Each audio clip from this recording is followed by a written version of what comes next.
منبر رسول پہ تشریف فرما جملہ علماء کرام، جملہ سامعین محفل، السلام علیکم ورحمۃ اللہ وبرکاتہ۔ الحمد للہ رب العالمین والعاقبۃ للمتقین، سید الانبیاء والمرسلین من کان نبیا وآدم بین الماء والطین، سید الکونین امام القبلتین جد الحسن والحسین سید الصابرین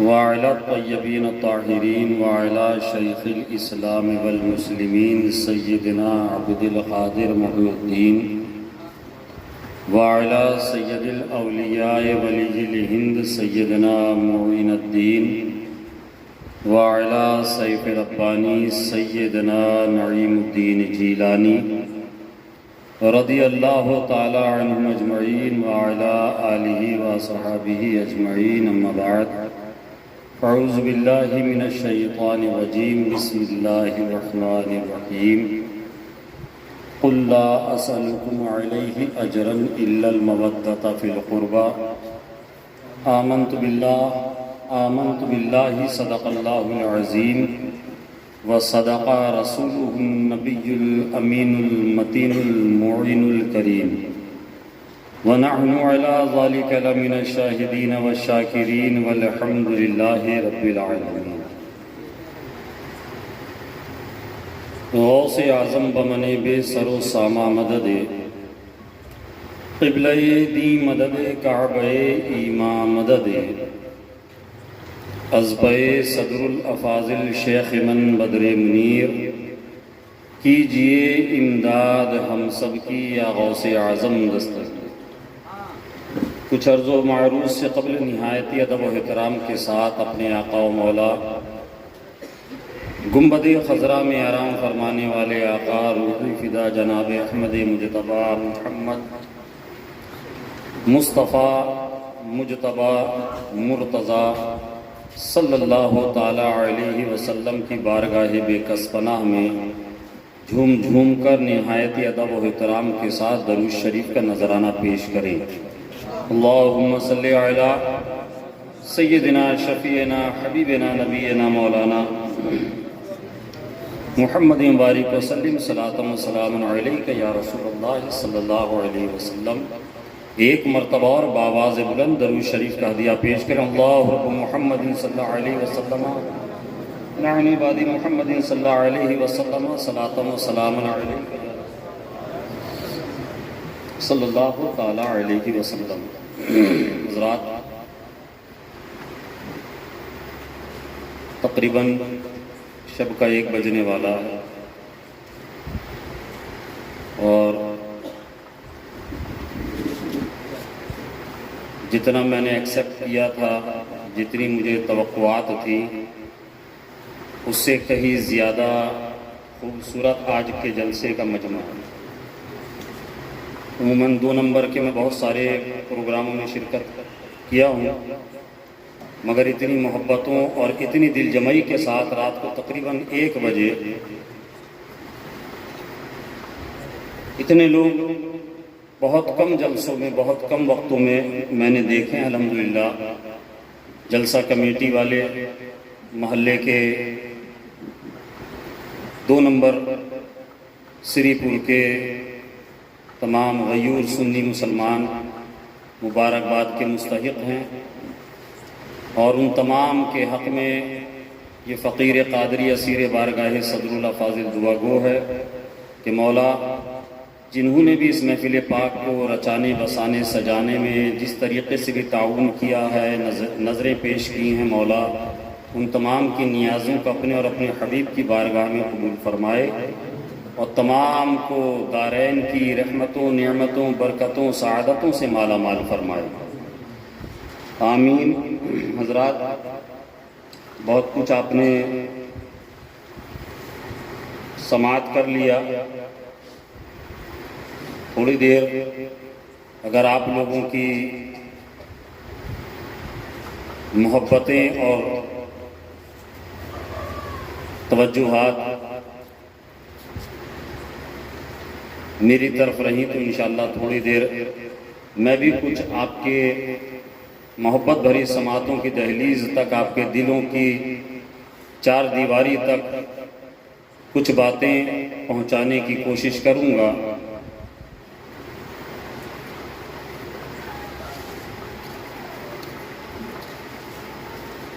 چار مصرے کہ خدا کا فضل ہے مجھ پر،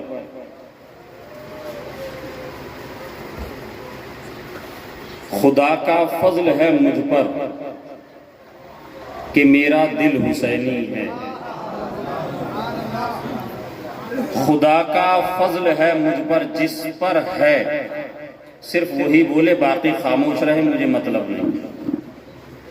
خدا کا فضل ہے مجھ پر کہ میرا دل حسینی ہے، خدا کا فضل ہے مجھ پر کہ میرا دل حسینی ہے، بنایا شیشے کا ایک گھر کہ میرا دل حسینی ہے، بنایا شیشے کا ایک گھر کہ میرا دل حسینی ہے، مطلع کے ساتھ مقطع کہ عطائے حضرت حیدر، عطائے حضرت حیدر کہ میرا دل حسینی ہے، عطائے حضرت حیدر کہ میرا دل حسینی ہے، نجم بھی کرتا ہے یہ فخر کہ میرا دل حسینی ہے، نجم بھی کرتا ہے یہ فخر۔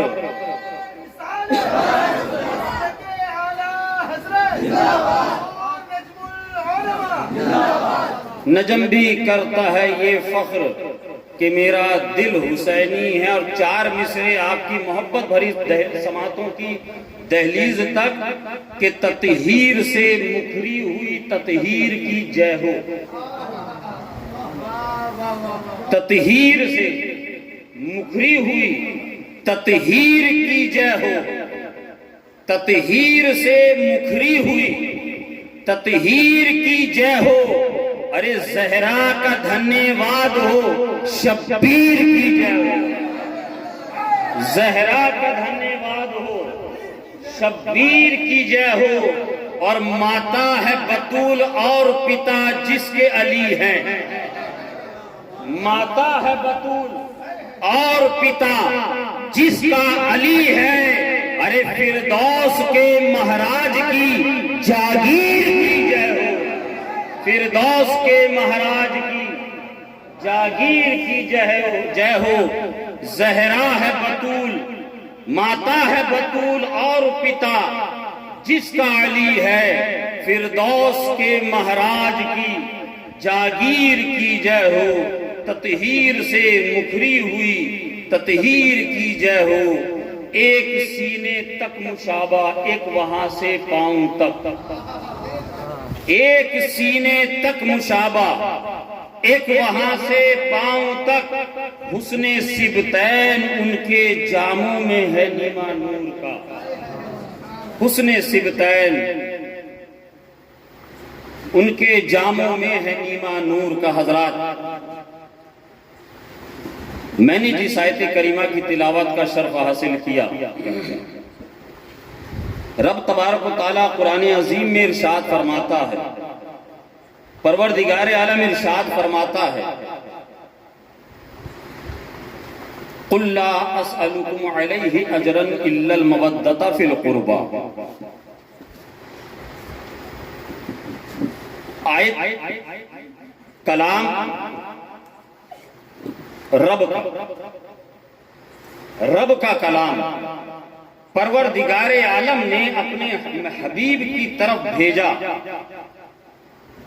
رب نے فرمایا اے پیارے آپ فرما دیجئے، کہیے سبحان اللہ، اے حبیب آپ فرما دیجئے، اے محبوب آپ فرما دیجئے اپنے چاہنے والوں سے، اپنے ماننے والوں سے، میری ربوبیت کا اقرار کرنے والوں سے، آپ کی نبوت و رسالت کو ماننے والوں سے کہ لوگو میں تم سے کسی چیز پر اجرت طلب نہیں کرتا، میں تم سے کسی کام پر کوئی عوض کوئی معاوضہ نہیں چاہتا سوائے اس کے کہ تم میری اہل بیت، میرے خاندان، میرے گھر والوں سے محبت کرو، یہ سبحان اللہ، میرے گھر والوں سے محبت کرو، سوائے میں اس کے تم سے کچھ نہیں چاہتا۔ رب فرماتا ہے حبیب آپ فرما دیجئے۔ اس آیت کریمہ کا شان نزول امام الہند مفسر اعظم حضور سیدی مرشدی جدی سرکار صدر الافاضل رحمت اللہ علیہ بیان فرماتے ہیں کہ ایک روز غلامان مصطفیٰ صحابہ کرام علیہ رحمت رضوان نے ایک محفل مخصوصہ کا انعقاد کیا، ایک خاص نشست کا اہتمام کیا، چند صحابہ کرام کو بلایا گیا، ایک مکان کے اندر ایک کمرے کے اندر جب چند صحابہ کرام وہاں جمع ہو گئے، آنے کی وجہ کسی کو نہیں معلوم، آنے کا مدعا کسی کو نہیں معلوم سوائے چند ایک کے۔ آنے کے بعد لوگوں نے کہا، غلامان مصطفیٰ نے کہا اے لوگوں کیا بات ہے، اچانک یہاں میٹنگ بلانے کی ضرورت کیا پڑ گئی، اے لوگوں کیا معاملہ ہے، اچانک یہ خفیہ میٹنگ بلانے کی حاجت کیوں پڑ گئی؟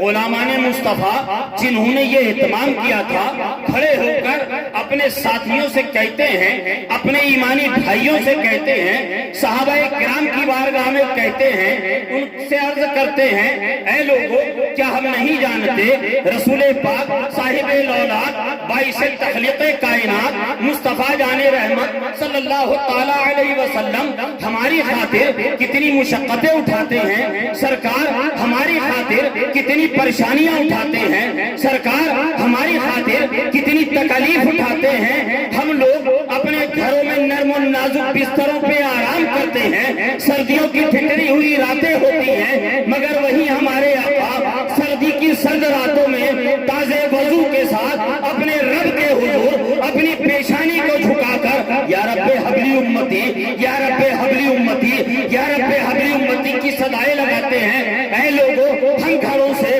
شکم سیر ہو کر جایا کرتے ہیں، جنگوں میں حاضر ہوا کرتے ہیں، مگر ہم نے ایک مرتبہ نہیں کئی مرتبہ یہ ملاحظہ کیا ہے جب ہوا کو جنبش، ہوا کی جنبش پڑتی ہے، دامن مصطفیٰ کو چوم کر، دامن مصطفیٰ کو چوم کر ہوا گزرتی ہے، دامن مصطفیٰ جب اٹھتا ہے ہوا میں لہراتا ہے، فضاؤں میں برکتوں کو لہراتا ہے اور بکھیرتا ہے۔ ہم کیا دیکھتے ہیں، ہم کیا نظر، ہماری نظروں سے کیا دکھتا ہے؟ سرکار کے شکم پاک کے اوپر پتھر بندھے ہوئے ہیں۔ پتھر کیوں بندھتے ہیں؟ عرب کے لوگ جانتے تھے جب کئی وقتوں کا فاقہ ہوتا تھا، کئی وقتوں میں کھانا نہیں ملتا تھا، جب کئی وقتوں تک کھانا نہیں ملتا تھا، عرب کا دستور تھا شکم کے اوپر پتھر باندھ لیا کرتے تھے، ٹیلے باندھ لیا کرتے تھے، اینٹ کے ٹکڑے باندھ لیا کرتے تھے۔ غلام عرض کرتے ہیں آپس میں مہو گفتگو ہیں، اے لوگوں ہم اپنے گھروں میں نرم و نازک بستروں پر آرام کرتے ہیں، آقا ہماری خاطر مشقتیں اٹھاتے ہیں، ہم گھروں سے شکم سیر ہو کے آتے ہیں، آقا کریم صلی اللہ تعالی علیہ وسلم جو کہ قاسم نعمت ہیں، اللہ تبارک و تعالیٰ نے اپنے خزانوں کی چابیاں جس حبیب کو عطا کر دی ہو، وہ شکم کے اوپر پتھر باندھے ہوئے ہیں۔ ہم نے دیکھا ہے کئی کئی دن تک سرکار کے کاشان اقدس میں چولہا کئی دن تک سرکار کے کاشان اقدس کے اندر چولہا نہیں جلتا ہے۔ ہم لوگ بھر پیٹ کے آتے ہیں، ہم لوگ کھانا کھا کے آتے ہیں، ہم لوگ پانی پی کے آتے ہیں، ہم لوگ کھجور تناول کر کے آتے ہیں۔ غلاموں نے کہا بات ٹھیک ہے، ساتھیوں نے کہا بات بالکل درست کہہ رہے ہو، مگر یہ بتاؤ مدعا کیا ہے،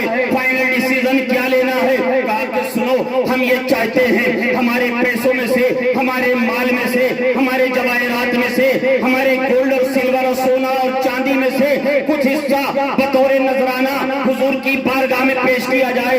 اس لیے ہم دیکھتے ہیں سرکار پہ مصارف کتنے ہیں, سرکار پہ ذمہ داریاں کتنی ہیں, سرکار کے اوپر مصارف بہت زیادہ ہیں. غلاموں نے کہا, آقا کے چاہنے والوں نے کہا, ہم آپ کی بات پر ایگریمنٹ کرتے ہیں, ہم آپ کی بات کے اوپر راضی ہوتے ہیں. سب دوڑ کر جاتے ہیں اپنے اپنے گھروں کو. گھروں سے کوئی پیسہ لے کر آ رہا ہے, کوئی دینار لے کر آ رہا ہے, کوئی سونا لے کر آ رہا ہے, کوئی چاندی لے کر آ رہا ہے, کوئی قیمتی اشیاء لے کر آ رہا ہے. لا کر ایک جگہ جمع کر دیا. جمع کرنے کے بعد جب سارا مال اکٹھا ہو گیا, اس کو ایک کپڑے کی گٹھری بنایا, کپڑے کی گٹھری میں لپیٹا, ایک موٹری میں لپیٹا, کندھے پر اٹھایا, لے کر چل دیے بارگاہ مصطفیٰ میں. یہ سبحان اللہ, لے کر چل دیے بارگاہ مصطفیٰ میں. مسجد نبوی شریف کے سامنے جا کر غلام اکٹھے ہو جاتے ہیں, بیٹھ جاتے ہیں. سرکار عبد قرار صلی اللہ تعالی علیہ وسلم کو علم ہوتا ہے سرکار کے کاشان اقدس کے باہر غلام جمع ہو چکے ہیں. سرکار تھوڑی دیر کے بعد حجرہ ام المومنین جان رحمت للعالمین حضرت عائشہ صدیقہ سے باہر تشریف لاتے ہیں. آقا نے ملاحظہ فرمایا, مسجد نبوی شریف کا صحن ہے, میرے غلام جمع ہے. غلام ہمیشہ جمع ہوتے ہیں, مگر آج ان کے جمع ہونے کا انداز الگ ہے, آج ان کے بیٹھنے کا انداز الگ ہے, آج ان کے بیٹھنے کا انداز بالکل جدا ہے. عموماً جیسے بیٹھا کرتے ہیں آج ویسے نہیں ہے, بلکہ ایک دائرہ بنا کر بیٹھے ہوئے ہیں, ایک حلقہ بنا کر بیٹھے ہوئے ہیں. درمیان میں ایک گٹھری رکھی ہوئی ہے. آقا کریم صلی اللہ تعالی علیہ وسلم تشریف لے جاتے ہیں. غلاموں سے آقا ارشاد فرماتے ہیں, اے لوگوں کیا بات ہے, اے میرے چاہنے والوں کیا بات ہے, اے میرے غلاموں کیا بات ہے, آج تم یہاں اچانک جمع ہو گئے ہو. بیٹھنے کا انداز بھی الگ ہے, درمیان میں گٹھری بھی رکھی ہوئی ہے, کیا معاملہ ہے, کیا بات ہے, اس انداز میں کیوں بیٹھے ہو؟ غلام عرض کرتے ہیں, آقا فدا کا بھی امی, اے آقا ہمارے ماں باپ آپ پر قربان, اے آقا ہماری جانیں آپ پر قربان. یا رسول اللہ صلی اللہ تعالی علیہ وسلم, ہم دیکھتے ہیں آپ پر مصارف بہت زیادہ ہیں. ہم دیکھتے ہیں سردیوں کی راتوں میں جب ہم اپنے بستروں میں گھس جاتے ہیں, آرام کرتے ہیں, نرم و نازک بستروں میں سردی کی راتوں میں آرام کرتے ہیں, وہیں آپ اپنے پیشانی کو اپنے رب کے حضور جھکا کر ہماری مغفرت کی دعائیں کیا کرتے ہیں. یا رب حبلی امتی کی صدائیں بلند کیا کرتے ہیں. اے آقا ہم ملاحظہ کرتے ہیں کاشان اقدس کے اندر کئی دن تک چولہا نہیں جلتا ہے. یا رسول اللہ ہم گھروں سے کھانا تناول کر کے آتے ہیں, پیٹ بھر کے آتے ہیں, وہیں ہم دیکھتے ہیں سرکار کے شکم اتھر کے اوپر کئی پتھر بندے ہوتے ہیں. سرکار کئی دن کے گزارے ہوئے ہوتے ہیں. یا رسول اللہ صلی اللہ تعالی علیہ وسلم, یہ جو رب نے مال دیا ہے, یہ جو ہمارا مال ہے, یہ جو ہماری اولادیں ہیں, یہ جو ہماری جانیں ہیں, یہ جو ہماری جان ہے, سر سے لے کر پاؤں تک جو ہماری عزتیں ہیں, سر پر جسم پر ہمارے اتنے بال نہیں ہیں. یا رسول اللہ جتنے آپ کے ہم پر احسان ہے, اے آقا ہم ان احسان کا بدلہ تو نہیں چکا سکتے, اس احسان کا بدلہ تو نہیں چکا سکتے, مگر یا رسول اللہ ہم تھوڑے سے غلاموں کی جانب سے یہ تھوڑا سا نذرانہ ہے آپ کی بارگاہ میں, یہ تھوڑا سا نذرانہ لے کر ہم آپ کی بارگاہ میں حاضر آئے ہیں تاکہ سرکار اس کو قبول فرما لے. آقا کریم صلی اللہ تعالی علیہ وسلم کی بارگاہ میں جب یہ غلاموں نے عریضہ پیش کیا, صحابہ بیان کرتے ہیں, صحابہ کرام روایت کرتے ہیں, ابھی وہ گل قدس کی پتیاں ہلی نہیں تھی, گل قدس کی پتیوں کا بھی جنبش نہیں ہوئی. رب نے فرمایا, اے جبریل سدرہ کی بلندی کو چھوڑ, جبریل سدرہ کی بلندی کو چھوڑ اور جا میرے حبیب سے جا کر فرما دے, اے پیارے حبیب آپ کا رب فرماتا ہے جو غلام آپ کی بارگاہ میں بیٹھے ہوئے ہیں, جو غلام نذرانے لے کر آئے ہیں, جو غلام مال لے کر آئے ہیں, جو غلام چاندی اور سونا لے کر آئے ہیں, جو آپ کی بارگاہ میں یہ ہدیہ لے کر آئے ہیں, آپ ان سے فرما دیجئے کہ رب فرماتا ہے, رب کا اعلان ہے, قُلْ لَا أَسْأَلُكُمْ عَلَيْهِ أَجْرًا إِلَّا الْمَوَدَّةَ فِي الْقُرْبَى. اے لوگوں مجھے تمہارا مال نہیں چاہیے, مجھے تمہاری دولتیں نہیں چاہیے, مجھے تمہارا سونا چاندی نہیں چاہیے, مجھے تمہارے جواہرات نہیں چاہیے. اگر کچھ دینا چاہتے ہو میرے گھر والوں سے, میری اہل بیت سے محبت ہے. نعرہ تکبیر, نعرہ رسالت, مسلک اعلیٰ حضرت ذات مصطفیٰ. میرے گھر والوں سے, میرے قرابت داروں سے, میری اہل بیت سے محبت کرو. تبھی تو حضرت بیدم شاہ وارسی رحمت اللہ علیہ فرماتے ہیں, بیدم یہی تو 5 ہیں, بیدم یہی تو پانچ ہیں مقصود کائنات، بیدم یہی تو پانچ ہیں مقصود کائنات، خیر النساء حسین و حسن مصطفیٰ علی، خیر النساء حسین و حسن مصطفیٰ علی۔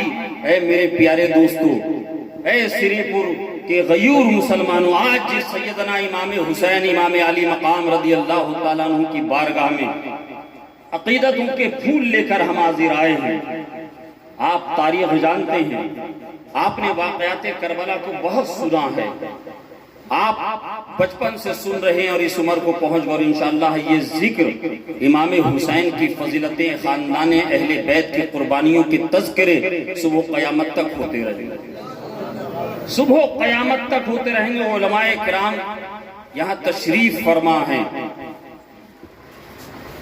پوری روئے زمین پر، بڑی ذمہ داری کے ساتھ کہہ رہا ہوں مصباحی صاحب،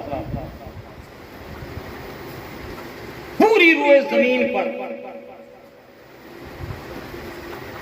کوئی ایسا خاندان نہیں ہے، کوئی ایسا قبیلہ نہیں ہے،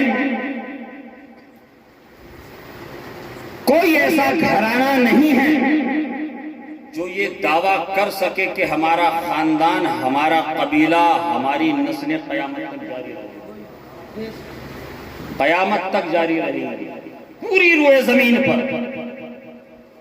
اگر اس دھرتی پر، اس کائنات میں کوئی خاندان یہ دعویٰ کر سکتا ہے کہ صبح قیامت تک وہ خاندان باقی رہے گا، تو وہ کوئی اور خاندان نہیں بلکہ خاندان مصطفیٰ سادات کرام، سادات کرام۔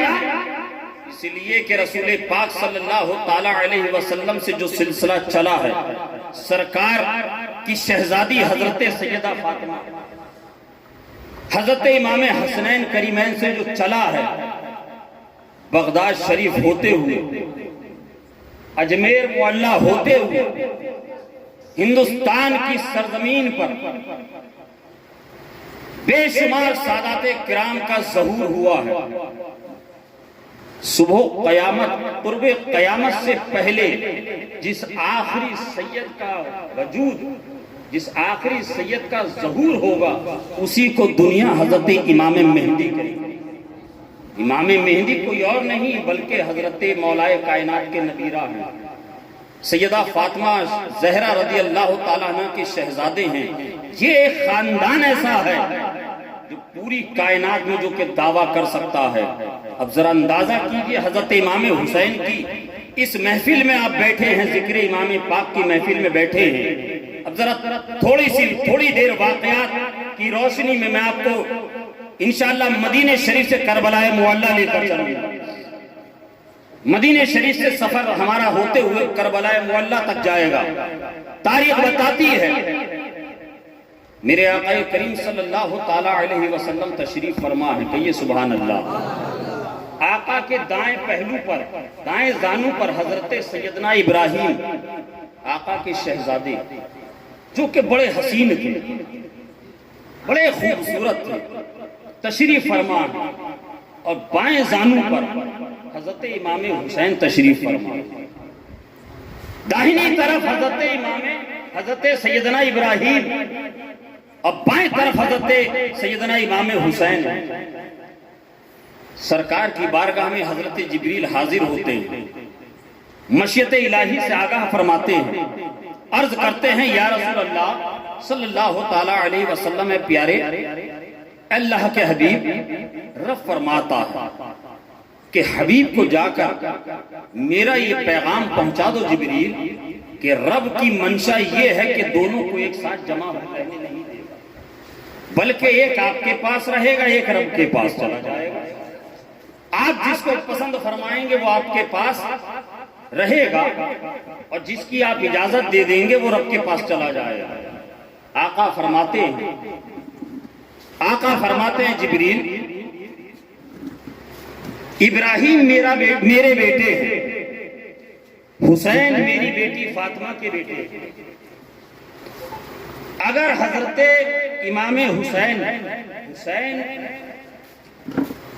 جدا ہو گئے تو ان کی جدائی فاطمہ کو پریشان کر دے گی، ان کی جدائی سے فاطمہ پریشان ہو جائے گی، غمزدہ ہو جائے گی، غمگین ہو جائے گی۔ اور اے جبریل، میں فاطمہ کو روتا ہوا بلکتا ہوا غمزدہ نہیں دیکھ سکتا، اور ابراہیم کے جانے پر سوا فقط مجھے، صرف مجھے تکلیف ہوگی، غم ہوگا۔ فاطمہ کے غم کے آگے حضور نے فرمایا کہ مجھے اپنا غم قبول ہے، پسند ہے جبریل، میں نے حسین کو روک لیا، اور جب چاہے رب ابراہیم کو اپنے پاس بلا لیا۔ کچھ دنوں کے بعد حضرت ابراہیم انتقال کر جاتے ہیں۔ رسول پاک صلی اللہ تعالی علیہ وسلم شہزادے کی جدائی میں آنکھوں سے اشک جاری فرماتے ہیں۔ وقت گزرتا ہے، حضرت سیدنا امام حسین جو کہ ابھی آغوش مصطفیٰ میں تھے، اب ننھے ننھے قدموں سے چلنا سیکھ گئے۔ آقا مسجد نبوی شریف کے منبر پر ہیں۔ حضرت سیدنا امام حسین چھوٹے چھوٹے قدموں سے دوڑتے ہوئے مسجد نبوی شریف میں تشریف لاتے ہیں۔ مسجد نبوی شریف کا صحن صحابہ کرام سے بھرا ہوا ہے۔ صحابہ کرام نے ملاحظہ فرمایا کہ آقا خطبہ دیتے دیتے رک گئے اور منبر سے نیچے تشریف لائے اور اپنے شہزادے نواسے حضرت حسین حضرت امام حسین کو اٹھایا اور اٹھا کر اپنے سینے سے ان کے سینے کو لگا لیا۔ کہیے سبحان اللہ۔ صرف سینے سے نہیں لگایا بلکہ پیشانی کو چوما، لب و رخسار کو چوما، اور چومنے کے بعد کبھی آقا چومتے ہیں، کبھی سونگھتے ہیں، کبھی چومتے ہیں۔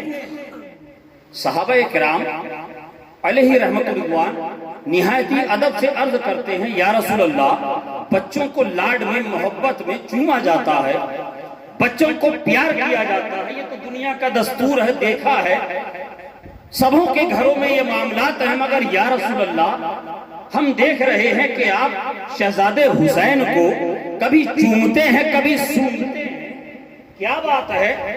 آقا آپ چوم بھی رہے ہیں، آپ سونگ بھی رہے ہیں، آپ چوم بھی رہے ہیں، آپ سونگ بھی رہے ہیں۔ میرے آقا ارشاد فرماتے ہیں، اے میرے غلاموں، میں کیوں نہ سونگوں؟ اس لیے کہ میرے بیٹے حسن اور حسین جنتی جوانوں کے سردار ہیں۔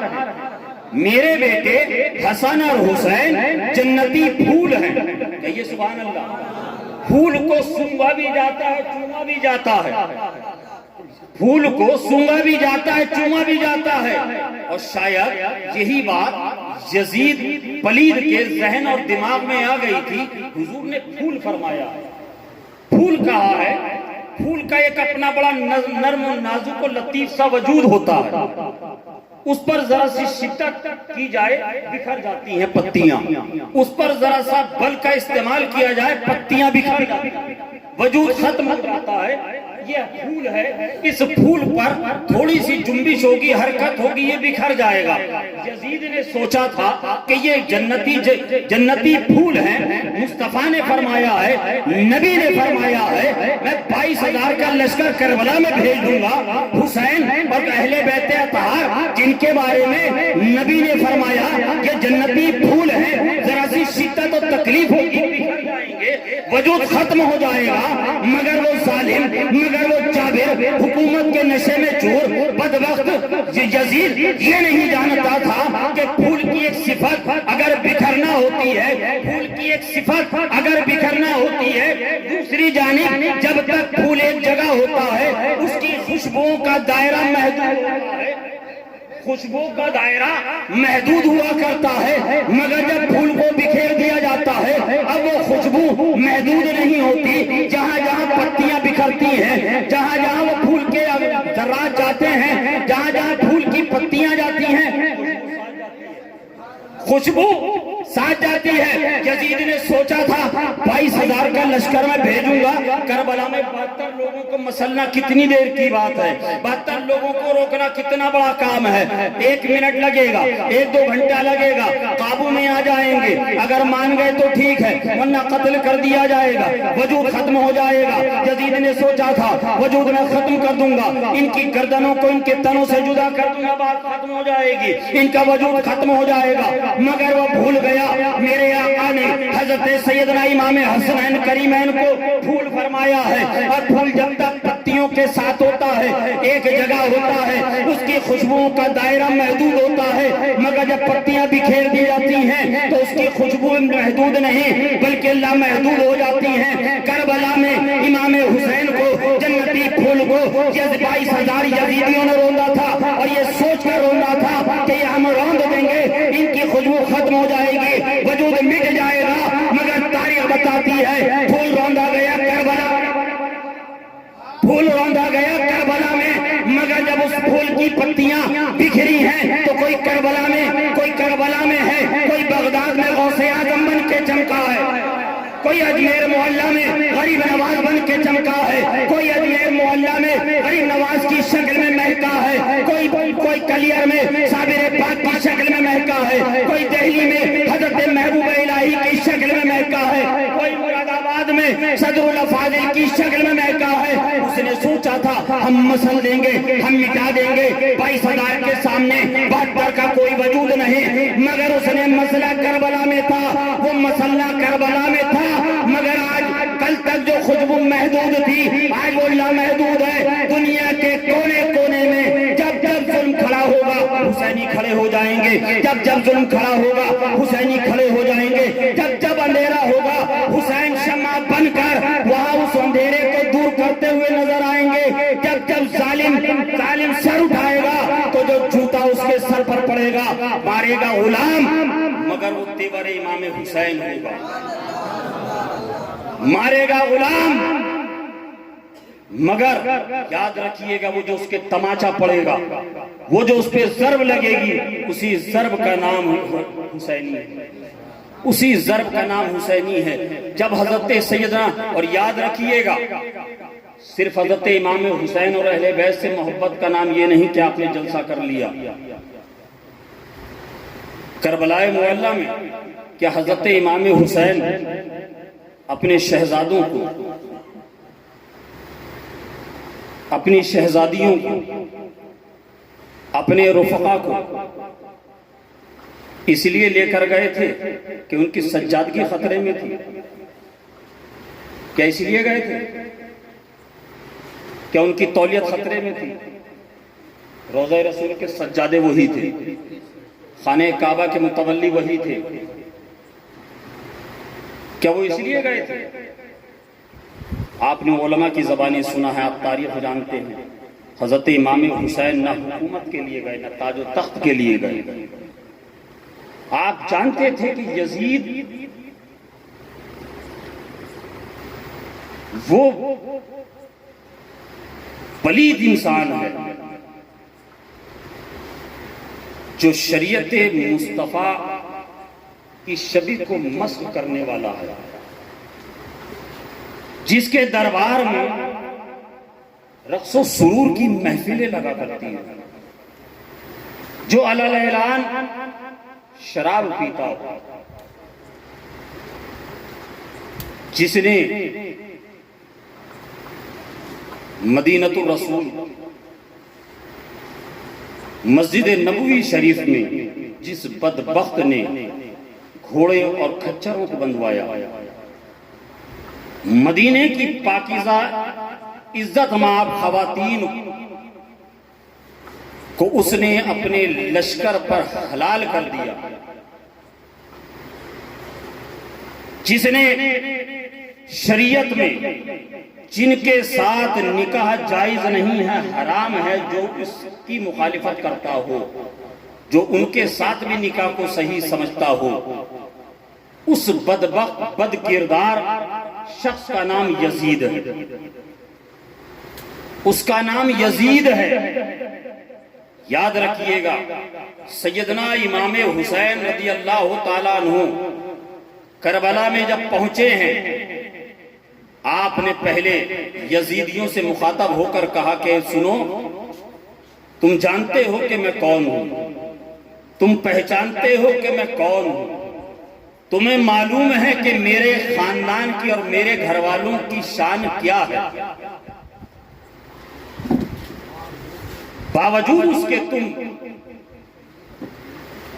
اگر ہمارے خون کے پیاسے ہو تو میں تمہیں ایک مہلت دیتا ہوں، ابھی بھی وقت ہے، ابھی بھی وقت ہے، تم ہمیں جانے دو، تم ہمیں یہاں سے جانے دو۔ حکومت کے معاملات جو ہیں وہ تم جانو، سیاسی معاملات کیا ہیں وہ تم جانو۔ اگر تمہیں یہ خطرہ ہے کہ ہم مکہ یا مدینہ واپس جا کر تمہارا تختہ پلٹ دیں گے تو ہم مکہ مدینے کے علاوہ بھی کسی شہر میں جانے کے لیے تیار ہیں، جانے کے لیے تیار ہیں۔ کئی دن سے بھوکے پیاسے شہزادے ہیں، شہزادیاں ہیں۔ حضرت سیدنا امام حسین نے جب یزیدیوں کے سامنے یہ کہا تو یزیدیوں نے جواب دیا، حسین ہم تمہاری خاندان کے بارے میں جانتے ہیں، اے حسین ہم تمہاری ماں کے بارے میں بھی جانتے ہیں، اے حسین ہم تمہارے بابا کے بارے میں بھی جانتے ہیں، اے حسین تم کس خاندان سے ہو ہم یہ جانتے ہیں، مگر ایک بات یاد رکھنا، ایک بات سمجھ لینا، تم نے جتنی باتیں کہی ہیں صحیح ہیں، مگر تم اگر یہاں سے جانا چاہتے ہو تو یزید کی بیعت کو قبول کر لو، یزید کی بیعت قبول کر لو، جو مانگو گے دیا جائے گا، جو حکومت کا جہاں سے حصہ چاہو گے دیا جائے گا، جتنی دولت شہرت چاہو گے دیا جائے گا، دولت شہرت اور حکومت کے ساتھ ساتھ جانیں بخش دی جائیں گی۔ حضرت امام حسین فرماتے ہیں، اے یزیدیوں کان کھول کر سن لو، اے یزیدیوں کان کھول کر سن لو، حسین سب کچھ برداشت کر سکتا ہے، حسین اپنے گھر والوں کی قربانیاں اور جدائی کو برداشت کر سکتا ہے، مگر ایک فاسق و فاجر کے ہاتھ میں اپنا ہاتھ دینا گوارا نہیں کر سکتا ہے، اس کی بیعت کو کبھی قبول نہیں کر سکتا ہے۔ یزید کوئی پارسا نہیں، یزید ایک بد کردار آدمی ہے، حسین اس کے کبھی بھی خلافت کو اور اس کی امیری کو قبول نہیں کر سکتا ہے۔ آپ جانتے ہیں کہ کربلا میں پھر کیا ہوا، ایک ایک کر کے حضرت سیدنا امام حسین رضی اللہ تعالیٰ عنہ کے رفقا کو شہید کر دیا گیا، شہزادوں کو شہید کر دیا گیا، حتیٰ کہ 6 ماہ کے حضرت علی اصغر کے حلقون پر تیر مارا گیا۔ تاریخ انسانیت کا سب سے دردناک باب کا نام کربلا ہے، سب سے زیادہ جہاں ظلم و ستم کی حدیں پار کی گئی ہیں، اس ظلم و ستم کی حدیں پار کرنے والے باپ کا نام تاریخ کربلا ہے۔ کربلا معلی کے نام پر، حضرت امام حسین کے نام پر یہ اکھاڑے لگا لینا، یہ جھنڈے اٹھا لینا، یہ تازیہ بنا لینا، یہ ڈھول بجا لینا، یہ مرثیے پہ پڑھ لینا، یہ سینہ کو بھی کر لینا، اے لوگوں یاد رکھنا، یہ امام حسین سے محبت کی علامت نہیں ہے۔ یہ دنیا کی محبت اور لالچ ضرور ہو سکتی ہے، یہ اقتدار کی لالچ ضرور ہو سکتی ہے، یہ اپنی کرسی بنانے کی لالچ ضرور ہو سکتی ہے، مگر حسین اعظم سے محبت تب مانی جائے گی، تمہاری سچی محبت تب سمجھی جائے گی جب حسین اعظم رضی اللہ تعالیٰ عنہ کا کردار تمہارے کردار میں نظر آئے، جب تم حق کی آواز بلند کرتے ہوئے نظر آؤ، جب تمہاری پیشانی رکھتے ہوئے جھکتی ہوئی نظر آئے، جب تمہارے چہرے سنت رسول کے مطابق داڑیوں سے سجے ہوئے نظر آئے، جب تم امانتوں کے امین ہو جاؤ، جب اپنے بھائی کے لیے وہی پسند کرنے لگو جس کو میرے آقا نے فرمایا، ایک مومن اپنے بھائی کے لیے وہی پسند کرے گا جو اپنے لیے پسند کرے گا۔ اگر تم اپنے لیے جنت کا پسند کرتے ہو، اپنے بھائی کے لیے جہنم کیسے پسند کر سکتے ہو؟ اگر اپنے لیے پکا مکان پسند کرتے ہو، اپنے بھائی کے کچے مکان کو کیسے پسند کر سکتے ہو؟ یہ تمہارا دعویٰ تو ہو سکتا ہے، مگر حقیقت میں حسینی نہیں ہو سکتے ہو، حقیقت میں حسینی نہیں ہو سکتے ہو۔ حسین اعظم حضرت سیدنا امام حسین رضی اللہ تعالیٰ عنہ کی شان بہت بڑی ہے، حضرت سیدنا امام حسین کی شان بڑی بلند ہے۔ حضرت سیدنا امام حسین جس خاندان سے ہیں، ہم کیا بتائیں گے، یہ علماء کرام کیا بتائیں گے؟ ارے آپ جائیے صحابہ کرام کی بارگاہ میں، مدینہ شریف کی تاریخ کا مطالعہ کیجئے. سیدنا امام حسین رضی اللہ تعالیٰ عنہ کے پاس مدینہ شریف میں چند لوگ حاضر آئے. آنے کے بعد عرض کرتے ہیں حضور اے سبط رسول، اے ہم شبیہ مصطفیٰ، اے دوش مصطفیٰ کے راکب، آپ کے نانا کے غلام کا انتقال ہو گیا ہے. مدینے کے لوگوں کی خواہش ہے کہ آپ آ کر نماز جنازہ ادا فرما دیں، آپ آ کر نماز جنازہ ادا کی کرا دیں. حضرت سیدنا امام حسین رضی اللہ تعالیٰ عنہ فرماتے کہ ٹھیک ہے، کس وقت اور کس جگہ پڑھی جائے گی؟ بتا دیا گیا کہ فلاں وقت میں نماز جنازہ ادا کی جائے گی. حضرت سیدنا امام حسین رضی اللہ تعالیٰ عنہ سواری پہ سوار ہو کر وقت متعینہ پر پہنچتے ہیں. گھوڑے سے نیچے اترے، سواری سے نیچے اترے اور مصلی امامت کے قریب جا کر کھڑے ہو گئے. تکبیر کہی، نماز جنازہ پڑھائی. نماز جنازہ پڑھانے کے بعد حضرت سیدنا امام حسین ابھی پیچھے پلٹتے کہ اچانک آپ نے محسوس کیا کہ آپ کے قدموں سے کوئی لپٹ گیا، آپ کے قدموں سے کوئی چمٹ گیا ہے. حضرت سیدنا امام حسین نے دیکھا کہ ایک معمر بزرگ ہے، ایک معمر شخص ہے، کافی ضعیف ہو چکے ہیں، سفید ریش ہے، سفید داڑھی ہے، سر پر امامہ بندھا ہے اور اپنے امامہ کی شملہ سے حضرت سیدنا امام حسین کے قدموں کو صاف کر رہے ہیں. حضرت سیدنا امام حسین کے قدموں کو صاف کر رہے ہیں. حضرت سیدنا امام حسین فرماتے ہیں کہ میں نے جلدی سے قدموں کو پیچھے کیا اور وہ بزرگ جو میرے قدموں کو صاف کر رہے تھے میں نے کندھوں کو پکڑ کر ان کو اٹھایا.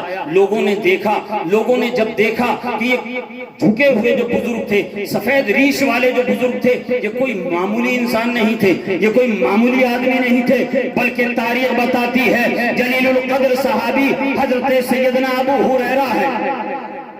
حضرت سیدنا ابو ہریرہ رضی اللہ تعالیٰ عنہ ہیں جو اپنے امامہ کی شملہ سے حضرت سیدنا امام حسین کے قدموں کو صاف کر رہے ہیں. میرے دوستو ذرا سوچئے تو صحیح، حضرت سیدنا امام حسین، اور ایک بات یاد رکھیے گا، ہم سچے پکے حسینی، ہم سچے پکے حسنی ہیں. ہم صرف حضرت امام حسین کا ذکر کرنے والے نہیں ہیں بلکہ حضرت امام حسن کے ماننے والے بھی ہیں، اور اتنے پکے اور سچے ہیں. ہمارے بزرگ فرماتے ہیں کہ جو قول، جو نظریہ حضرت امام حسن کا وہ ہمارا، جو نظریہ، جو قول حضرت امام حسین کا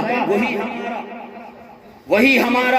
آپ کہیں گے حضرت بات سمجھ میں نہیں آئی، تھوڑی سی وضاحت کر دیجئے، تھوڑی کلیئر کر دیجئے. میں آپ کو بتاتا چلوں، آج کچھ لوگ ایسے ملیں گے جو صحابہ اکرام پر طعن و تشنیع کرتے ہیں، جو صحابہ اکرام کو برا کہتے ہیں. حضرت شیخین سیدنا ابو بکر صدیق، حضرت سیدنا فاروق اعظم اور حضرت امیر معاویہ رضی اللہ تعالیٰ عنہ کے تعلق سے بد کلامی اور بد زبانی کرتے ہوئے نظر آتے ہیں. اپنے آپ کو سید کہتے ہیں، اپنے آپ کو سادات کہتے ہیں. یاد رکھیے گا وہ سید ہوں گے، وہ سادات ہوں گے، مگر کردار حسین اور کردار امام حسن اور کردار امام حسین تک وہ نہیں پہنچے ہیں. دوسروں کی گود میں کھیلے ہیں، دوسروں کی گود میں پڑے ہیں. جس طریقے سے بھیڑیے کے بچے کو، شیر کے بچے کو اگر بھیڑیوں کے درمیان چھوڑ دیا جائے تو وہ بھی سوچتا ہے کہ شاید میں بھی بھیڑیے کا بچہ ہوں. وہ بھول جاتا ہے کہ میں شیر کا بچہ ہوں. وہ یہ بھول گئے ہیں جو دوسروں کی گود میں، رافضیوں کی گود میں بیٹھ کے کھیلنا سیکھ گئے ہیں، وہ بھول گئے ہیں کہ ہم حضرت امام حسن اور حضرت امام حسین کی اولاد ہیں. وہ بھول گئے ہیں کہ میری رگوں میں حضرت علی کا خون ہے. وہ حضرت علی جن کے شہزادے حضرت امام حسن بھی ہیں، جن کے شہزادے حضرت امام حسین بھی ہیں. اور شیخین پہ طعن و تشنیع کرنے والے سادات کان کھول کر سن لیں، یہ طعن و تشنیع کرنا تم نے دوسروں سے سیکھا ہے، پڑوسیوں سے سیکھا ہے، رافضیوں سے سیکھا ہوگا، مگر علوی سید کبھی صدیق اکبر سے غداری نہیں کر سکتا. علوی سید کبھی حضرت فاروق اعظم کا غدار نہیں ہو سکتا. علوی سید کبھی حضرت امام حضرت امیر معاویہ سے کی گستاخی کرنے والا نہیں. اس لیے کہ اگر حضرت سیدنا علی کرم اللہ تعالی وجہ کریم کو ان سے کوئی بغض و عناد ہوتا، معاذ اللہ اگر ہوتا، تو اپنے شہزادوں کے نام ابو بکر نہیں رکھتے، عمر نہیں رکھتے، عثمان نہیں رکھتے. یہ سبحان اللہ، یہ تینوں کون ہیں؟ یہ تینوں خلفائے ثلاثہ کے نام پر نام ہیں. حضرت مولائے کائنات کے دوستوں کے ناموں پر آپ نے نام رکھے. بتائیے کبھی کوئی اپنے دشمنوں کے نام پر بچوں کے نام رکھتا ہے کہ دوستوں کے نام؟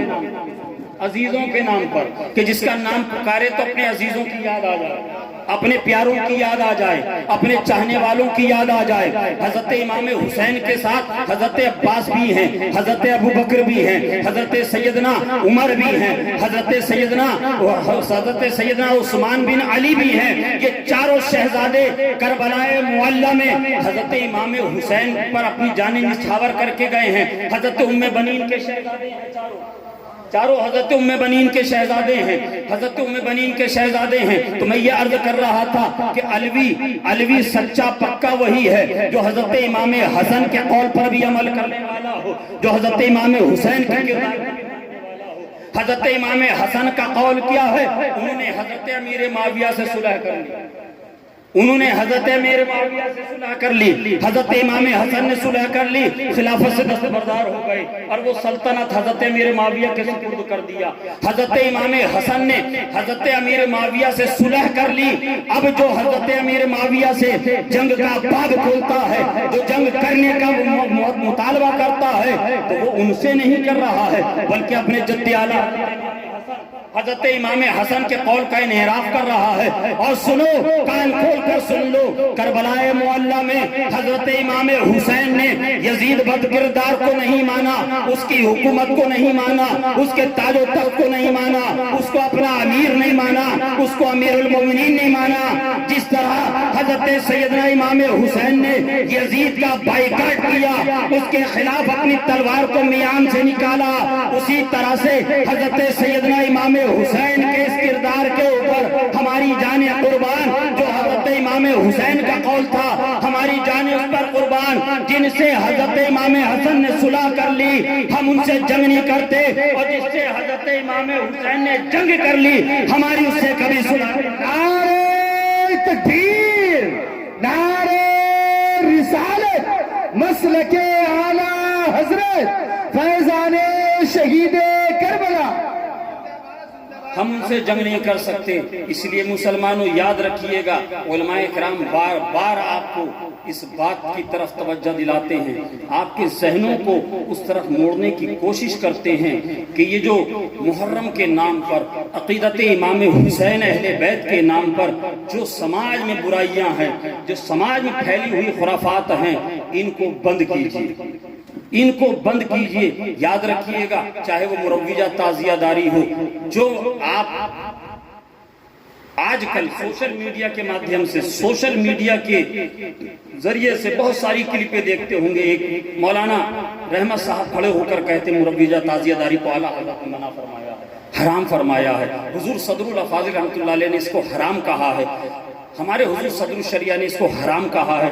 دوسری طرف دوسرا بھائی کھڑا ہوتا ہے، کہتا دیکھیے مولانا نے جائز کہا، یہ حضرت کی ویڈیو آئی ہے، یہ فلاں صاحب ہیں، فلاں پیر صاحب ہیں، نام لینا ضروری نہیں ہے نا، بس سمجھ لیجیے۔ یاد رکھیے گا، شریعت اور اس کے قوانین کسی مخصوص خاندان، مخصوص قبیلے، مخصوص علاقے کے لوگوں کے لیے نہیں ہے۔ پوری دنیا میں جہاں جہاں مصطفیٰ جان رحمت صلی اللہ تعالیٰ علیہ وسلم کی نبوت و رسالت کو ماننے والے مسلمان ہیں، کلمہ پڑھنے والے مسلمان ہیں، رب کی ربوبیت کو، رب کو واحد ماننے والے مسلمان ہیں، وہاں میرے مصطفیٰ کی شریعت کا نظام یکساں ہے۔ عرب کا قانون الگ، ہندوستان کا قانون شریعت کا الگ، بنگلہ دیش کا الگ، برما کا الگ، ایسا نہیں۔ جو ضابطہ ایک خان صاحب کے لیے شریعت نے طے کیا ہے، وہی ضابطہ ایک سید کے لیے بھی ہے۔ جو ضابطہ اور نظام ایک انصاری کے لیے طے کیا ہے، وہی ایک مرزا کے لیے طے کیا ہے، شیخ کے لیے بھی وہی ہے، شیخ کے لیے بھی وہی ہے۔ اس یہاں کوئی تخصیص نہیں ہے، سب کو شریعت کے مطابق اپنی زندگیوں کو گزارنا پڑے گا، سبھی کو شریعت کے مطابق اپنے آپ کو ڈھالنا پڑے گا۔ کوئی چوں چرا کی اس میں کوئی بھی کنتو پرنتو کی کوئی گنجائش نہیں ہے۔ ابھی ایک مولانا مصباحی صاحب، مولانا رحمت صاحب، ایک ویڈیو آئی، آپ کہنے لگے کہ حضور نے حضرت سیدنا امام حسین رضی اللہ تعالیٰ عنہ کو اپنے کندھوں پر اٹھایا. حضور اپنے شان مبارک پر کندھوں پر حضرت امام حسین کو اٹھاتے تھے. کہا کہ بس یہ جو تعزیہ ہے یہ تو محبت امام حسین میں ہم بناتے ہیں، بس یہی سوچ کر اٹھاتے ہیں کہ جیسے حضرت امام حسین کو حضور نے اٹھایا ویسے ہی ہم یہ تعزیہ اٹھا رہے ہیں محبت حسین میں. میں نے کہا کہ ٹھیک ہے، آپ کے قول کے مطابق اگر میں مان بھی لوں کہ یہ تعزیہ امام حسین، آپ کون ہوئے؟ اٹھانے والا کون ہے؟ آپ اپنے آپ کو کیا سمجھتے ہیں؟ آپ اپنے آپ کو کیا سمجھتے ہیں؟ میری زبان میں اتنی جرت نہیں کہ میں اپنی زبان سے کہہ سکوں. آپ صرف محسوس کیجئے، اگر تعزیے کو امام حسین تصور کر کے کندھا دیا تو امام حسین کو ہمارے آقا نے کندھے پر اٹھایا، تو آپ اپنے آپ کو کیا سمجھ رہے ہیں؟ ذرا مسلمانوں ہوش کے ناخن کہاں چلے گئے، کہاں پہنچ گئے. یاد رکھیے گا پچھلی 2-2.5 صدیوں پر مشتمل جو ہمارے اکابرین نے فرمایا مروجہ مروجہ مروجہ، یہ لفظ کے ساتھ فرمایا مروجہ، مطلقاً نہیں فرمایا. مولانا رحمت صاحب یہاں پڑھے لکھے آدمی ہیں. آپ علماء کی بارگاہ میں ذان ادب طے کیجیے حضرت مروجہ کیا ہوتا ہے اور مطلقاً کیا ہوتا ہے یہ سمجھا دیجیے. اگر مروجہ تعزیہ داری جو آج ہمارے زمانے میں رائج ہے یہ اگر ناجائز ہے تو جائز کون سی ہے؟ ہم ویسے کریں گے. بات کو سمجھ رہے ہیں آپ؟ ٹھنڈے دماغ سے سمجھیے گا، سوچئے گا. سال بھر کا وقت ہے، اللہ ہم سبوں کو سیدنا امام حسین کی سچی غلامی نصیب فرمائے.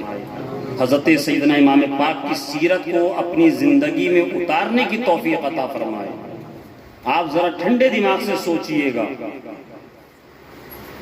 اور حضرت سیدنا امام حسین نے جس شریعت کی پاسداری، جس کی حفاظت، جس کی بقا کی خاطر اپنے جوان شہزادوں سے لے کر اپنے جوان بھائیوں سے لے کر حضرت سیدنا عباس رضی اللہ تعالیٰ عنہ، حضرت عباس علمدار جن کو کہتے ہیں، جب آپ کی شہادت ہوئی ہے، جب آپ کو شہید کر دیا گیا ہے تو حضرت امام حسین نے فرمایا کہ آج حسین کی کمر ٹوٹ گئی، آج حسین کی کمر ٹوٹ گئی. ایسے عظیم جانباز بھائیوں، بیٹوں، بھتیجوں، بھانجوں کی قربانی دی امام حسین نے کس لیے کہ تم منہ میں گٹکا ڈال کر، منہ میں پان ڈال کر، ننگے سر جینز اور ٹی شرٹ پہن کر، ڈھول گلے میں لٹکا کر یا حسین کرتے پھرو گے.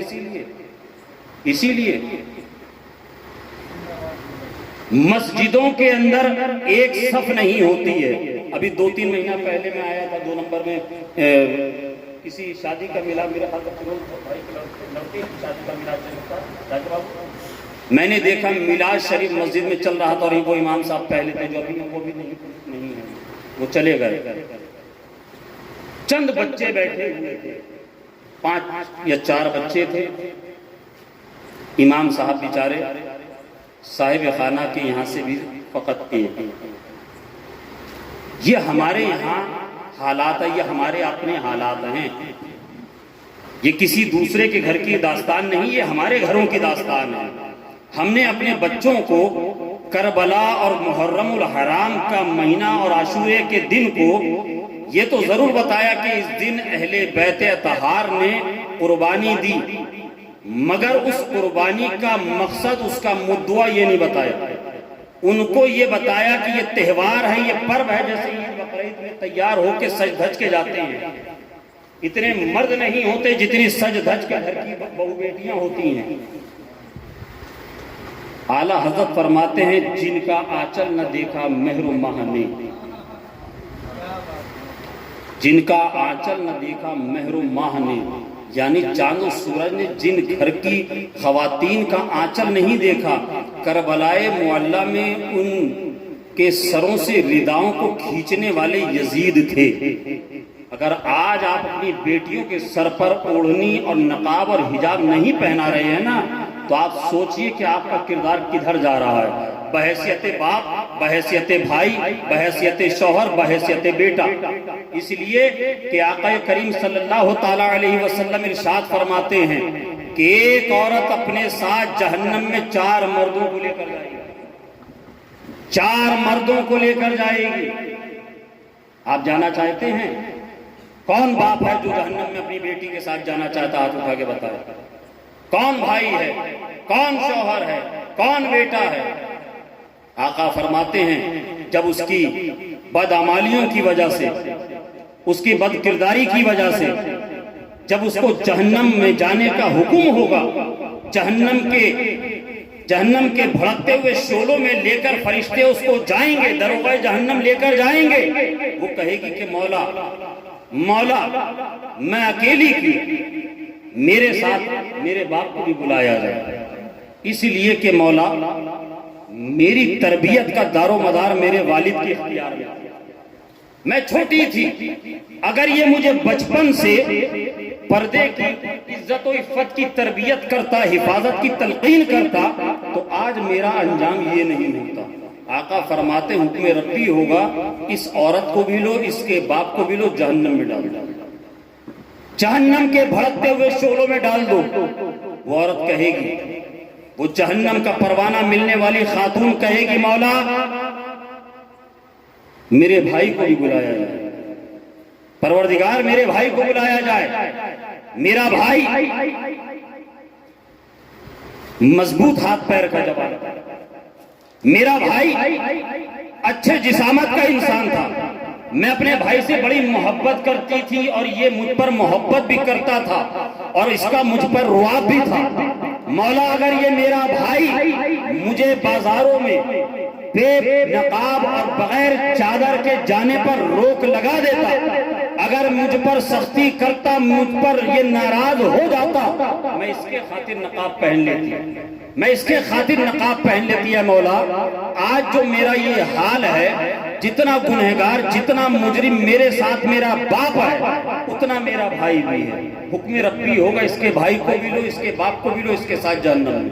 وہ خاتون کہے گی، عورت کہے گی، مولا میرے شوہر کو بلایا جائے، ایک کو تھوڑا کم کیجیے، مولا میرے شوہر کو بلایا جائے، میرے باپ نے میری تربیت کری، میرے بھائی نے مجھے دیکھا، مگر جب مجھے اس کے ساتھ نکاح میرا کر دیا، یہ محبت میں مجھ سے سب منواتا تھا، غصہ کر کے اپنی ایک ایک بات منواتا تھا، اے مولا اگر یہ چاہتا، اگر میں باپ کے گھر بے برقع تھی، بغیر حجاب کے رہتی تھی، نمازوں کی پابند نہیں تھی، شریعت کی پاسداری نہیں کرتی تھی، نظروں کی حفاظت نہیں کرتی تھی، اگر یہ چاہتا تو میرے اوپر سختی کرتا، مجھے پیار سے سمجھاتا، اور اس کے پاس تو مولا تیرے حبیب کی شریعت نے تلوار، ایک 3 طلاق کے نام کا خنجر اور تلوار بھی دی تھی، یہ مجھے اس سے بھیبیت کر دیتا تو میں ڈر کے کرنے لگ جاتی، میں اس سے ڈر کے کرنے لگ جاتی۔